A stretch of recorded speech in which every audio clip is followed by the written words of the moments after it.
Parliament సభ్యుడు గల్లా జయదేవ్ ఒక gentlemen. అతన్ని రాజధానికి సంబంధించినటువంటి కమిటీల్లో కానీ లేదా ప్రభుత్వానికి సంబంధించిన ఇతర కమిటీల్లో కానీ పక్కన ఉన్నటువంటి జయదేవ్కి మెంబర్గా వేసాడు. కానీ ఏ రోజు కూడా ఈ శాడిస్ట్ నానిని ఏ రోజు వేయలేదు చంద్రబాబు గారు. ఇది ఈరోజు కాదు, 2014 నుంచే ఇతన్ని దూరం పెట్టడం జరిగింది. అయితే 2019లో ఎలా ఇచ్చారు సీట్ అంటారేమో. 2019లో అప్పుడున్నటువంటి ఎంపీలందరూ కూడా ఎవరైతే ఉన్నారో అందరు ఎంపీలకు కూడా సీట్లు ఇవ్వడం జరిగింది. దాంట్లో సరే ఇతనికి కూడా ఎంత శాడిస్ట్ అయినా అని ఇవ్వడం జరిగింది. ఆ శాడిస్ట్ ముదిరి సైకో అయిపోయాడు 2019లో గెలవగానే.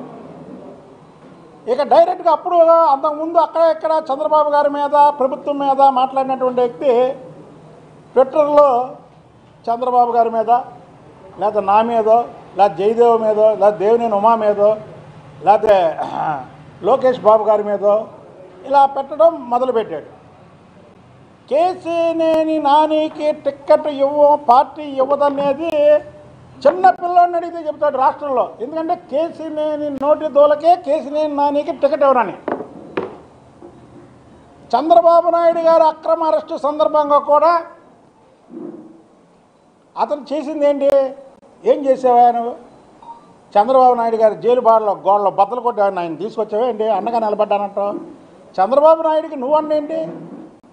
చంద్రబాబు నాయుడుకు 100 దేశాల ప్రజలు అండగా ఉంటే నువ్వు చంద్రబాబు నాయుడు భిక్షతో చంద్రబాబు నాయుడు ఇచ్చిన బీఫారంతో ఎంపీ అయినటువంటి వాడివి ఉండాలి.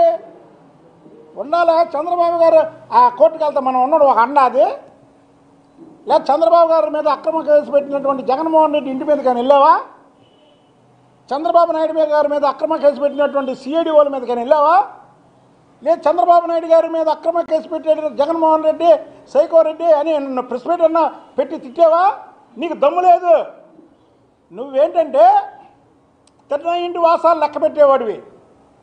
నువ్వు ఎక్కడ ఉంటే వాళ్ళకే ఎసరు పెడతావు తప్ప శత్రువులకు ఎసరు పెట్టవు. ఇవాళంటే అబ్బా కొడుకులా చంద్రబాబు నాయుడు గారిని లోకేష్ బాబు గారిని పట్టుకొని అబ్బా కొడుకులా ఎంత కొవ్వు బలిసి కొట్టుకుంటున్నావు నువ్వు. 2 సార్లు నిన్ను పార్లమెంట్ సభ్యుని చేస్తే చంద్రబాబు నాయుడు గారు అలాగే లోకేష్ బాబు గారు అబ్బా కొడుకులు అంటావా? నిన్ను అనాలంటే ఎంతసేపు? మాకు సంస్కారం అంట వస్తుంది. నిన్ను నీ కుమార్తెని అనాలంటే అనగలం, కానీ ఆ అమ్మాయిని మేమేం అనం. నువ్వు చంద్రబాబు గారిని ఈయన్ని గురించి చెప్తున్నావు. విజయవాడ అభివృద్ధి చంద్రబాబు గారు చేయలేదా? ఎవరు చేశారు మరి?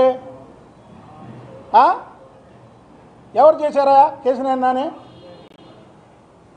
విజయవాడ అభివృద్ధి ఈ ఫ్లైఓవర్లన్నీ కూడా చంద్రబాబు నాయుడు గారు ఎన్డీఏ ప్రభుత్వంలో ఉన్నప్పుడు చంద్రబాబు నాయుడు గారు తీసుకొచ్చినవి ఎన్నే. ఆఫ్టర్ ఆల్ ఎంపీ నీలాంటి ఎంపీలని 100 మందిని తయారు చేశాడు చంద్రబాబు నాయుడు గారు. 100 మంది ఎంపీలని రాజ్యసభ సభ్యుల్ని